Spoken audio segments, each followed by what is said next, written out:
Il motore di un aereo cade dal cielo e distrugge la stanza di un ragazzo. Il problema è che nessun aereo risulta disperso. Quel ragazzo avrebbe dovuto essere nel letto, ma non è lì. È fuori casa perché durante la notte una figura inquietante con un costume da coniglio lo ha chiamato fuori e gli ha detto una frase precisa. 28 giorni, 6 ore, 42 minuti, 12 secondi. Ecco quando il mondo finirà. Da quel momento Donnie Darko diventa uno dei film più misteriosi della storia del cinema. C'è chi pensa che sia la storia di un ragazzo schizofrenico, chi invece crede che sia tutto un sogno. La storia di Donnie Darko funziona secondo regole e una struttura più o meno logica, solo che il film nasconde queste informazioni nei dettagli, nei simboli e in un libro che compare per pochi secondi ma che in realtà contiene la chiave per capire tutto. Bentornati su Cinecinzia, dove ogni settimana vi svelo i dettagli, i segreti e gli indizi nascosti dei film e delle serie TV più iconiche. Oggi ricostruiamo Donnie Darko dall'inizio alla fine per capire che cosa succede davvero in questo film. Parleremo dell'universo tangente, del ruolo di Donnie, del misterioso Frank e di tutti gli indizi che il film dissemina lungo la storia e che cambiano completamente il significato del finale. Ma per arrivare a quel momento dobbiamo tornare all'inizio, alla notte in cui un motore di un aereo cade dal cielo e cambia per sempre la linea del tempo. Prima di cominciare, come sempre, se ancora non lo fate, vi invito ad iscrivervi al mio canale, dove è in corso una maratona settimanale in cui cerchiamo di spiegare i finali più contorti della storia del cinema. Non dimenticate di supportare tutto il mio lavoro lasciando un po' dei vostri punti hype a questo video, potete darli fino a 3 volte. Sigla!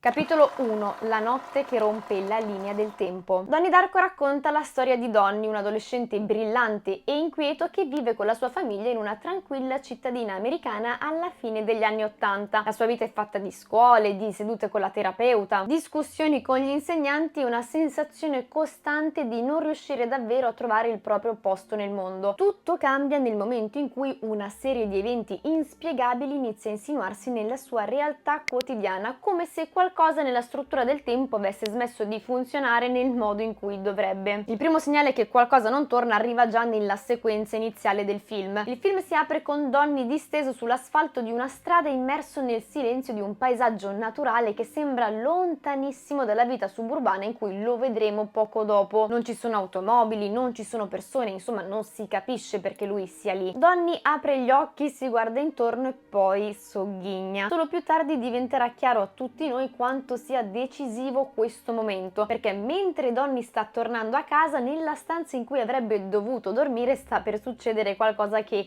nessuno sarà in grado di spiegare. Quando Donnie rientra a casa scopriamo che un enorme motore di un aereo è precipitato dal cielo e ha distrutto la sua stanza, perforando il tetto della casa e schiantandosi esattamente sopra il letto in cui avrebbe dovuto dormire. La dinamica dell'incidente è chiara, ma nessuno riesce a capire da dove provenga quel motore. Non risultano aerei dispersi, non ci sono segnalazioni di incidenti e nessun volo nelle vicinanze sembra aver perso un motore. Il film introduce così il primo vero mistero della storia. Un oggetto impossibile apparso dal nulla nel cuore della notte avrebbe dovuto uccidere il protagonista. Se Donnie fosse rimasto nel suo letto sarebbe chiaramente morto all'istante. La sua assenza in quel momento quindi non è un dettaglio secondario, ma l'elemento che permette alla storia di esistere. La prima domanda che ci poniamo è: perché quella notte Donnie Darko non era nel suo letto? Nel cuore della notte Donnie sente qualcuno che lo invita ad alzarsi dal letto. Si tratta di un uomo che indossa un enorme costume da coniglio. Il suo nome è Frank. La maschera da coniglio trasforma una figura che normalmente sarebbe associata all'infanzia in qualcosa di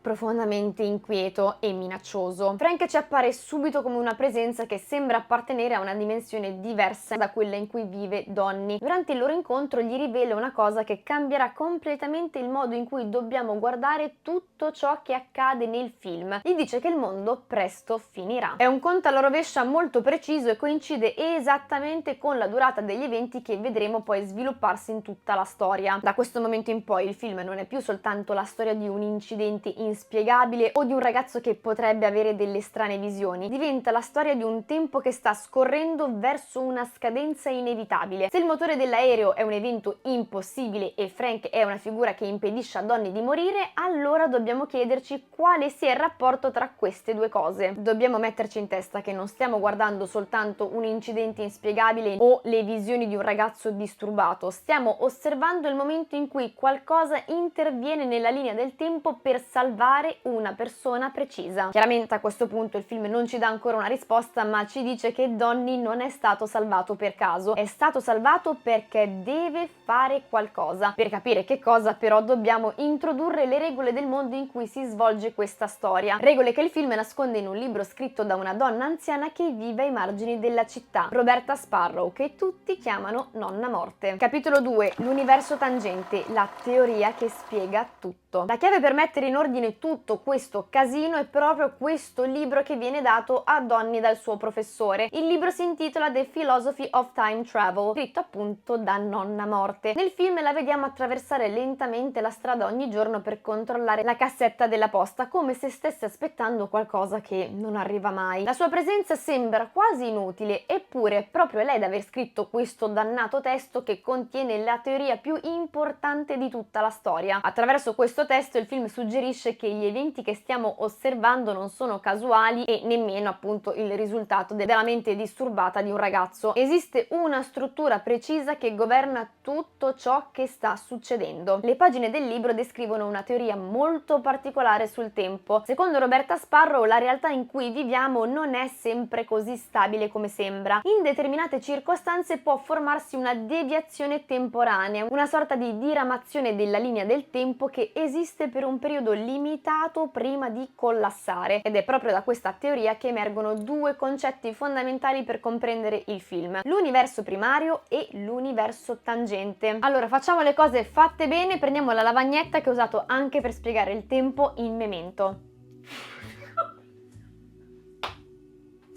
Cosa ti fa ridere? Che c'è la lavagna? Niente, a posto. Per capire davvero cosa succede in Donnie Darko dobbiamo immaginare il tempo come una linea.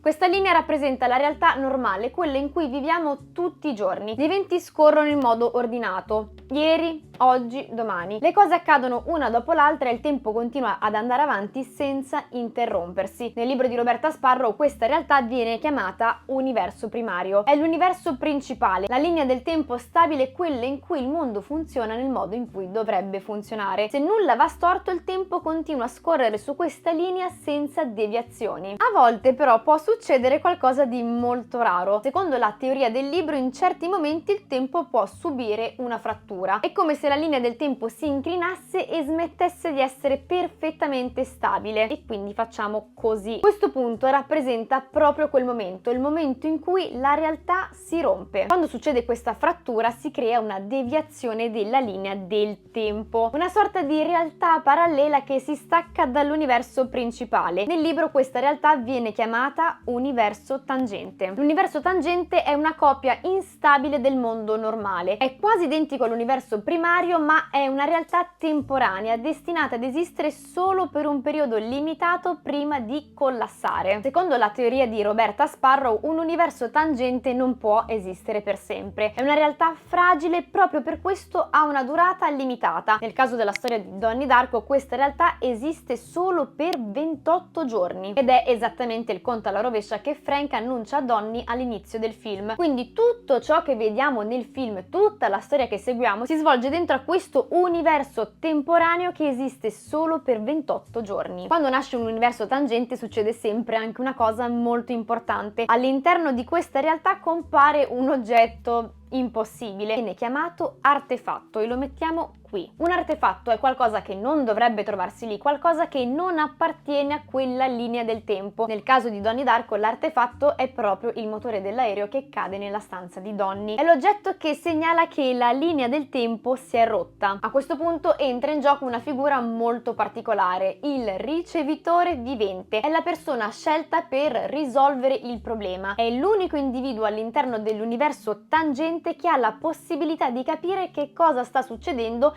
e di intervenire per rimettere le cose al proprio posto. Nel film quella persona è Donnie. Questo spiega perché Donnie inizia ad avere visioni, perché sembra percepire cose che gli altri non vedono e perché Frank lo guida lungo tutta la storia. Se nessuno interviene, l'universo tangente collassa. È una realtà instabile e non può sopravvivere a lungo, come dicevamo. Quando arriva al limite della sua esistenza si distrugge e questo collasso rischia di trascinare con sé anche l'universo principale. Per questo il ricevitore vivente deve intervenire prima che accada.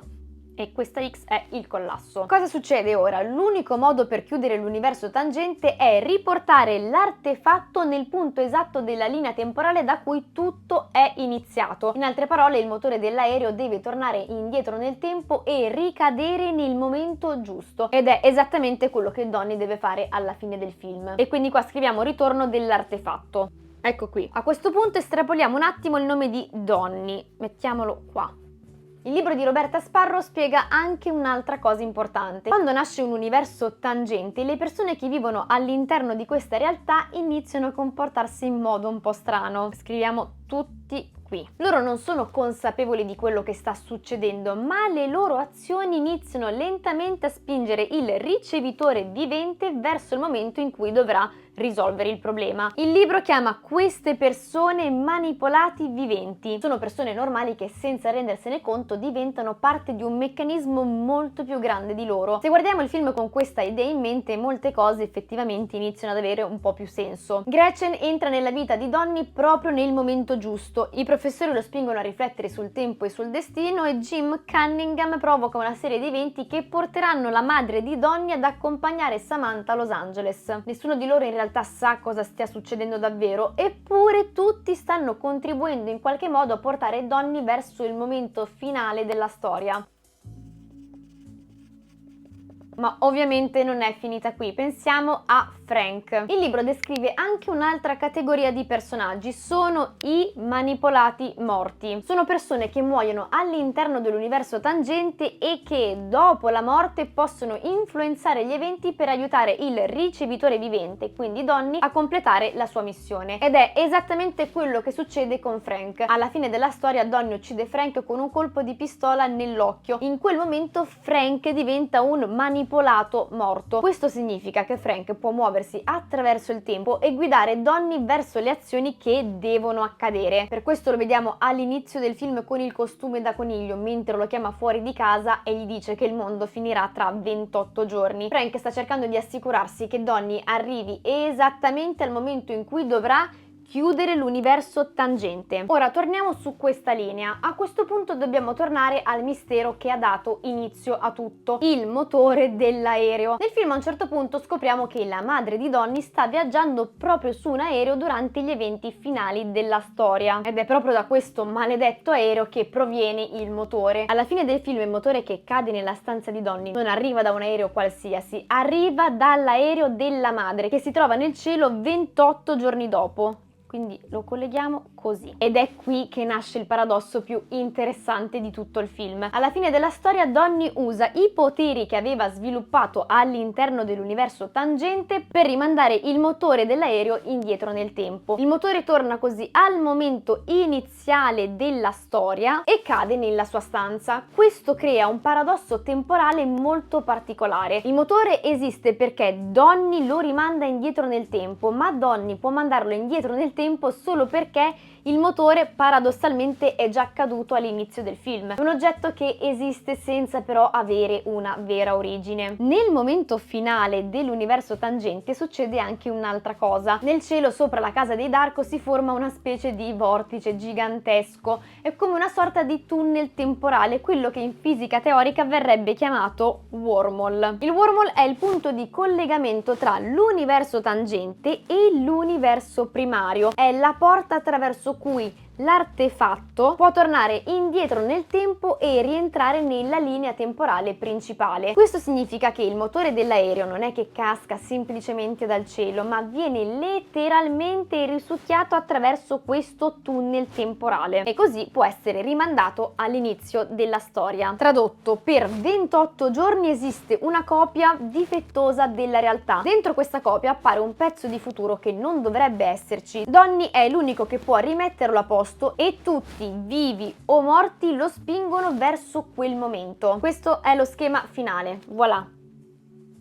Ora, la domanda che tutti da casa si stanno facendo è: ma come fa Donnie a rimandare il motore indietro nel tempo? Il libro spiega che il ricevitore vivente sviluppa temporaneamente alcune capacità particolari mentre l'universo tangente esiste. Non sono poteri permanenti, ma strumenti che servono proprio per permettergli di sistemare la frattura nel tempo. Si parla di telecinesi, cioè la capacità di muovere oggetti con la mente, di utilizzare una forza fisica superiore a quella normale e di una percezione alterata nel tempo. Nel film questi segnali compaiono più volte. Donnie riesce a spaccare una pesante statua di bronzo con un'ascia, inizia a vedere i percorsi che le persone stanno per compiere e sembra avere una consapevolezza degli eventi che gli altri personaggi non hanno. Alla fine della storia queste capacità gli permettono di fare l'unica cosa che può chiudere l'universo tangente: sollevare il motore dell'aereo e farlo entrare dentro al wormhole, rimandandolo indietro nel momento esatto in cui tutto è iniziato. Un'altra domanda che forse vi state facendo è: universo primario, universo tangente, artefatto, ricevitore vivente, ma come facciamo a sapere tutta questa roba? Secondo voi io come ho fatto a disegnare questa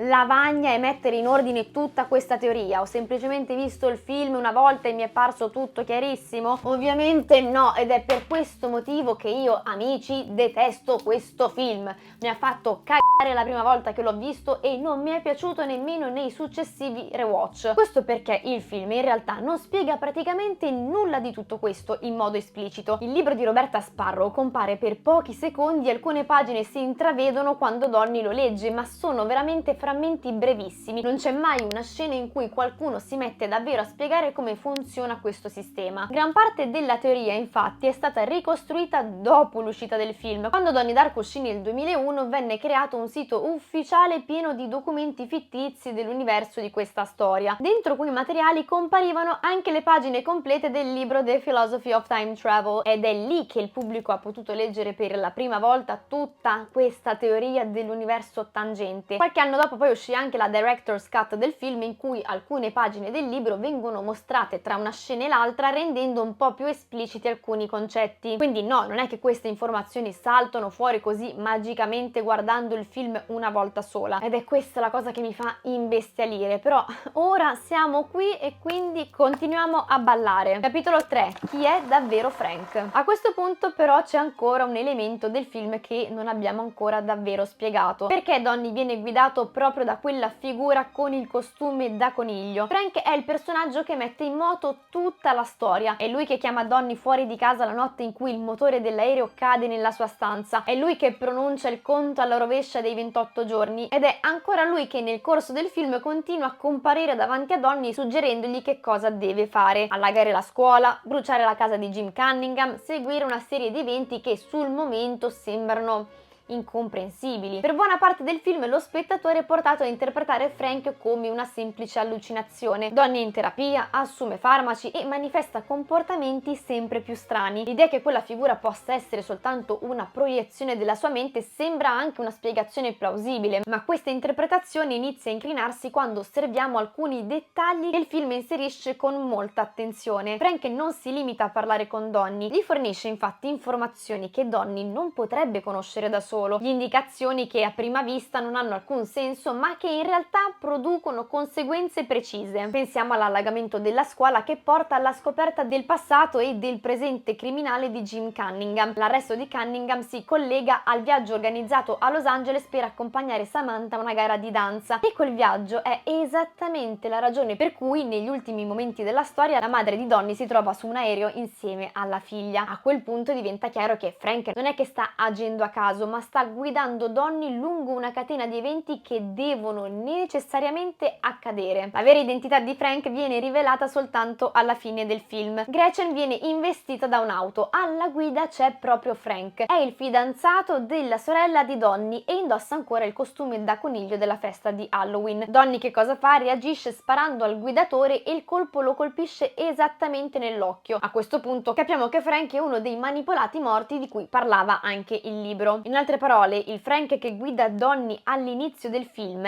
è Frank dopo la sua morte. La figura con il costume da coniglio che appare a Donnie all'inizio del film non è un'allucinazione e non è neanche una creatura sovrannaturale. È Frank dopo la sua morte che si muove all'interno della linea temporale dell'universo tangente per assicurarsi che gli eventi si svolgano nel modo corretto. Questo spiega due cose che nel film infatti sembrano inspiegabili. La prima è perché Frank sappia già che cosa deve succedere. La seconda è perché sia proprio lui a salvare Donnie la notte in cui cade il motore dell'aereo. Se Donnie fosse rimasto nel suo letto sarebbe chiaramente morto subito e la catena di eventi necessaria per chiudere l'universo tangente non sarebbe mai iniziata. Frank chiama Donnie fuori di casa perché sa che Donnie deve sopravvivere abbastanza a lungo da arrivare al momento finale della storia. Insomma, deve capire che cosa sta succedendo e deve essere in grado di rimandare l'artefatto indietro nel tempo. In altre parole, Frank non è un nemico di Donnie, è il personaggio che si assicura che Donnie arrivi fino al momento in cui potrà compiere il sacrificio che chiuderà l'universo tangente. Una volta compreso questo, molte delle apparizioni di Frank assumono anche un significato completamente diverso. Non sono altro che interventi mirati che servono a guidare Donnie lungo un percorso già scritto, un percorso che lo porterà poi inevitabilmente al momento in cui dovrà scegliere di salvare il mondo accettando la propria morte. Capitolo 4. Perché proprio Donnie? A questo punto dobbiamo fermarci ancora una volta e chiederci appunto perché proprio Donnie. Per tutto il film Donnie viene presentato come un ragazzo problematico, va in terapia, assume farmaci, ha episodi di sonnambulismo e racconta di vedere una figura che gli parla. Tutti gli adulti attorno a lui interpretano questi comportamenti in un modo molto semplice. Donnie sarebbe un adolescente affetto da disturbi mentali, probabilmente schizofrenia o comunque una forma di psicosi, ed è esattamente così che il film vuole che lo spettatore interpreti la situazione, almeno durante la prima visione. Quando Donnie parla con la sua terapeuta delle visioni di Frank, quando descrive le sue paure, quando racconta di sentire delle voci, tutto sembra rientrare perfettamente nel quadro di una malattia mentale. Anche i medicinali che assume rafforzano questa interpretazione, no? Sono pillole che dovrebbero stabilizzare il suo comportamento e ridurre le allucinazioni. Ma andando avanti nella storia emerge un problema molto serio con questa spiegazione. Donnie conosce cose che non dovrebbe sapere e vede cose che nessun altro può vedere, e questo non è di certo frutto della sua malattia. Se tutto questo fosse solo il prodotto della sua mente, sarebbe impossibile che gli eventi del mondo reale si organizzino esattamente attorno a queste visioni. Le visioni quindi non sono semplici allucinazioni, sono il modo in cui Donnie percepisce le anomalie del tempo all'interno dell'universo tangente. Frank non è di sicuro una figura immaginaria, ma un manipolato morto che lo guida lungo la sequenza di eventi necessaria per arrivare alla fine. Sempre il libro di Roberta Sparrow poi suggerisce che il ricevitore vivente possa temporaneamente acquisire una percezione alterata del tempo e della realtà. È per questo che Donnie riesce a vedere le traiettorie delle persone, come se il futuro fosse già tracciato nello spazio davanti a loro. La sua fragilità mentale quindi non è la causa degli eventi che vediamo nel film, piuttosto è una caratteristica che lo rende particolarmente sensibile a ciò che sta accadendo. In altre parole, Donnie non diventa il ricevitore vivente perché è malato, ma proprio perché è una persona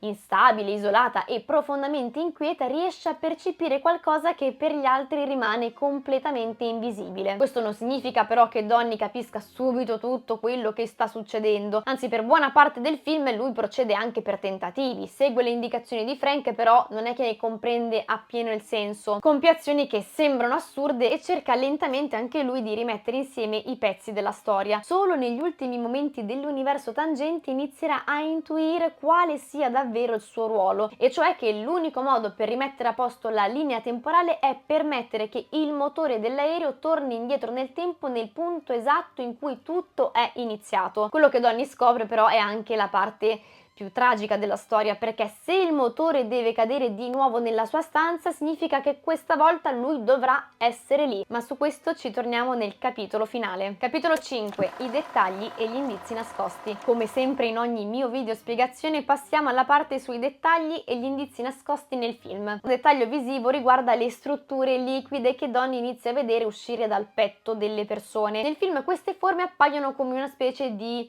tubo trasparente, quasi una corrente d'aria solidificata che emerge dal torace e si estende nello spazio davanti al corpo. Indica il movimento che la persona sta per compiere. Questi tubi vengono definiti corni di quarta dimensione, sono la rappresentazione della traiettoria che una persona sta per compiere nello spazio-tempo, ed è per questo che Donnie riesce a vedere dove qualcuno si muoverà dopo pochi secondi. Quando Donnie lo vede uscire dal petto di suo padre, per esempio, il tubo si dirige verso la cucina e pochi secondi dopo il padre si muove esattamente in quella direzione. Quello che Donnie sta vedendo non è il futuro nel senso tradizionale, sta vedendo il percorso che il tempo ha già tracciato per quella persona, sempre all'interno dell'universo tangente. Quando Donnie vede il tubo uscire dal suo stesso petto e dirigersi verso l'armadio dove si trova la pistola, capisce che il tempo lo sta guidando verso una decisione inevitabile. Non possiamo parlare di una semplice visione, il modo in cui il film ci mostra che Donnie ha iniziato a percepire proprio la struttura nascosta nel tempo. Il terzo indizio probabilmente l'avrete già capito dopo quello che abbiamo appena detto, ed è l'occhio di Frank. Nel corso del film Frank appare già con l'occhio danneggiato, ma quella ferita nasce soltanto nel finale, quando Donnie gli spara proprio all'occhio. Un altro indizio compare durante la festa di Halloween. Tra le decorazioni della casa si vede una zucca intagliata con un volto un po' strano, due grandi occhi e una bocca allungata che ricorda la maschera di Frank. Passiamo poi a questo dettaglio. Che cos'è Cellar Door?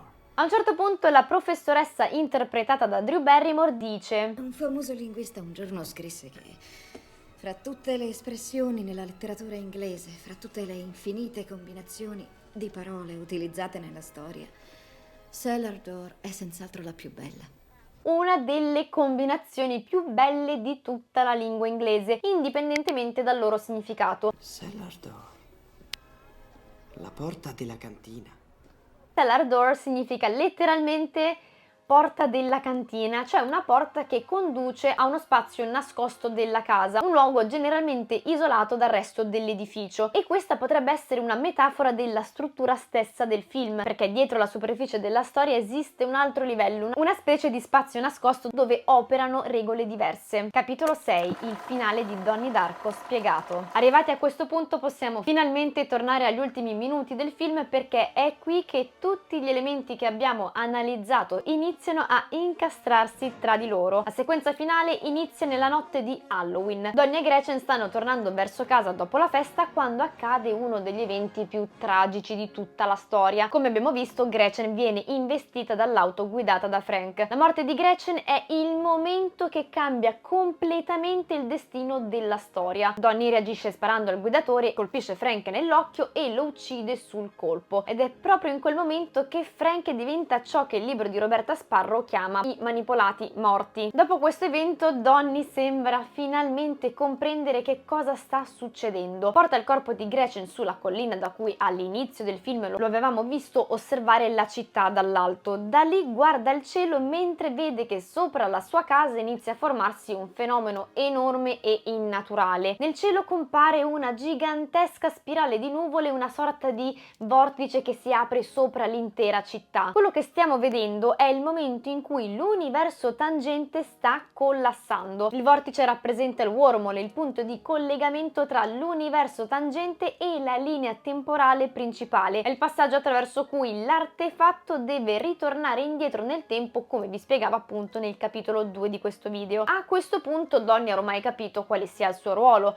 ha visto la morte di Gretchen, ha compreso la funzione di Frank e ha ricostruito il meccanismo che ha generato l'universo tangente. L'unico modo per chiudere quella realtà temporanea è riportare l'artefatto nel punto esatto da cui tutto è cominciato. In quel momento sopra il cielo della città sta passando proprio l'aereo su cui viaggiano la madre di Donnie e sua sorella Samantha, ed è da quell'aereo che Donnie riesce a strappare il motore utilizzando le capacità che il ricevitore vivente sviluppa all'interno dell'universo tangente. Il motore viene risucchiato nel vortice che si è aperto nel cielo e attraversa il wormhole. In questo modo viene rimandato portato indietro nel tempo, nel momento preciso in cui la frattura temporale è iniziata. È con questo gesto che Donnie chiude l'universo tangente, la linea temporale collassa e torniamo così nell'universo primario, la realtà stabile in cui gli eventi non hanno mai preso alcuna deviazione. In questa linea temporale Donnie non è mai uscito di casa quella notte, è di nuovo nella sua stanza, nel suo letto, e questa volta però succede qualcosa di diverso. Donnie ride, è una risata liberatoria, come se avesse compreso qualcosa che gli altri non possono comprendere. È chiaro che Donnie ha accettato quello che sta per succedere e pochi istanti dopo il motore dell'aereo cade dal cielo, attraversa il tetto della sua casa e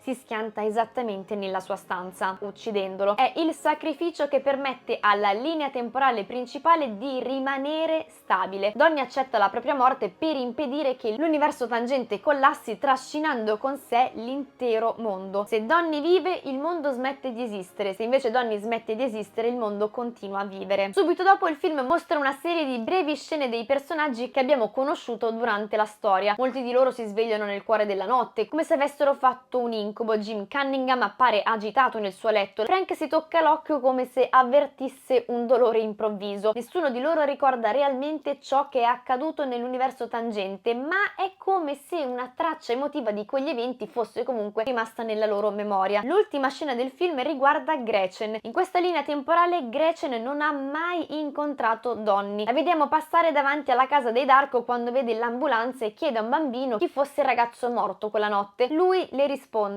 Come si chiamava? Donnie Darko. Lo conoscevi? No.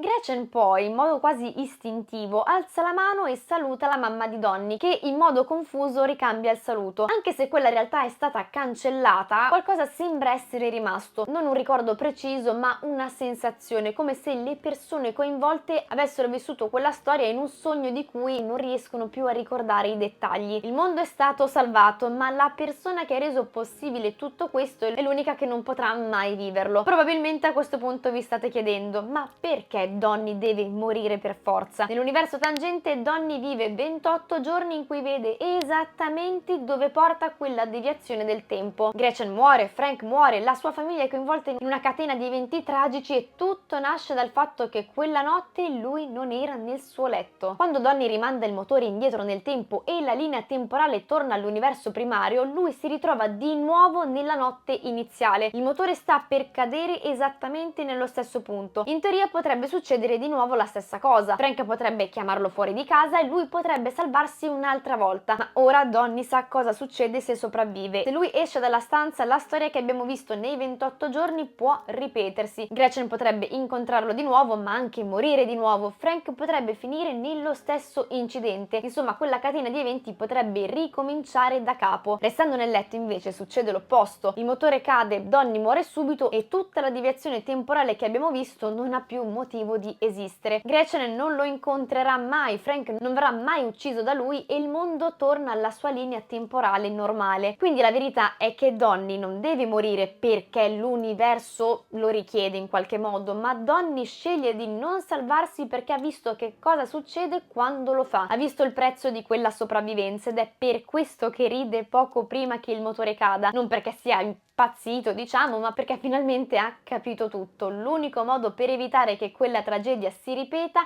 è lasciare che la storia finisca lì. Bene amici, io spero che la mia analisi vi sia piaciuta e vi ringrazio di cuore per avermi dedicato un po' del vostro tempo. Se siete arrivati fino alla fine del video fatemelo sapere mettendo l'emoticon dell'aereo. In più vi invito, se non lo avete ancora fatto, ad iscrivervi al mio canale e attivare le notifiche per supportare tutto il mio lavoro. Naturalmente vi aspetto nei commenti perché sono curiosa di sapere qual è la vostra interpretazione del film e anche per sapere se tutto quello che vi ho detto della mia analisi vi torna. Noi ci vediamo la settimana prossima sempre qui su Cinecinzia per smontare un altro film scena per scena.